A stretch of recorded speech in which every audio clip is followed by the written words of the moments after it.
السلام عليكم ورحمة الله وبركاته. عندي أخبار كتير تخص الرياضة المصرية، بس قبل ما أقول لك أي حاجة صلي على حبيبك سيدنا محمد عليه أفضل الصلاة والسلام. ولو أنت مش متابعنا تابعنا عشان ما يفوتكش كتير، كمان لأن دعمكم لينا هو اللي بيخلينا نستمر. بسم الله الرحمن الرحيم. الكابتن أحمد شوبير النهاردة أنهى الجدل في قصة رحيل حسين الشحات. زي ما قلت لك امبارح، بفضل الله ان حسين الشحات جاي له عرض مغري جدا من الاتحاد الليبي. النهارده الكابتن احمد شوبير بيأكد كلام وبينهي الجدل في قصه رحيل الشحات، وقال بالنص ان الكابتن اسماعيل يوسف كان قال قبل كده ان احنا هنفاوض نجم اهلاوي، وطلع كان يقصد حسين الشحات، والعرض مغري جدا من الاتحاد الليبي. واللاعب عين في الجنه وعين في النار. حسين من جواه عايز يكمل في الاهلي لانه عمل ارقام خرافيه وتاريخ كبير، ورغم ذلك لم يحالفه الحظ مع منتخب مصر. واللاعب بالفعل عايز يكمل مع النادي الاهلي، لكن لو الظروف قالت ان هو مش هيلعب او مش هيشارك فهو هيميل اكتر للاحتراف الليبي. وعلى فكره ده احتراف. امبارح كنت قلت لك ان يانيك فيريرا ومشلاك واخوان 2000 البرازيلي الجديد عاملين مشاكل مع نادي الزمالك على فلوسهم، والكلام ده اتاكد النهارده، وده اللي خلى ابراهيم عبد الجواد طلع النهارده وقال التصريح الغريب دوت.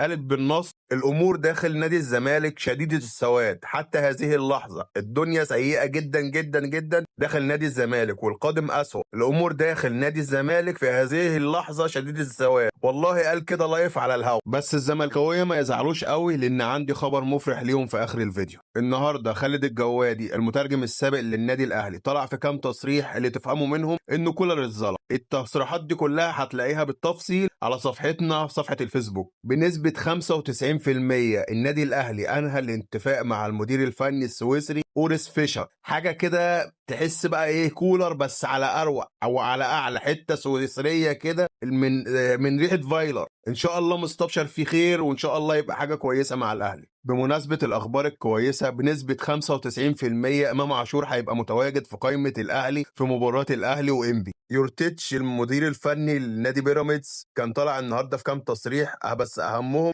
ان هو عايز امام عاشور وعايز دونجا. حلال عليك دونجا، بس امام عاشور لما تشوف حلمة ودنك. جميع التصريحات دي موجوده بالتفصيل على صفحه الفيسبوك. في انباء شبه مؤكده بعوده ارض اكتوبر لنادي الزمالك بس بشروط. ايه التفاصيل؟ لسه ما فيش اي تفاصيل ولا اخبار مؤكده، بس لما تظهر تفاصيل مؤكده هنزلها لك في الفيديوهات الجديده ان شاء الله. في نهاية الفيديو مش طالب منك غير دعوة للراجل المحترم الكابتن إيهاب جلال، لأن النهاردة بتمر ذكرى وفاته. ما تنساش تدعم اخواتك بلايك على الفيديو، وما تنساش تعمل اشتراك في القناة وتفعل زر الجرس عشان يوصلك كل جديد. كمان ما تنساش تعمل متابعة لصفحة الفيسبوك عشان تتابع كل الأخبار اللي بننزلها بالتفصيل. وصلي على النبي.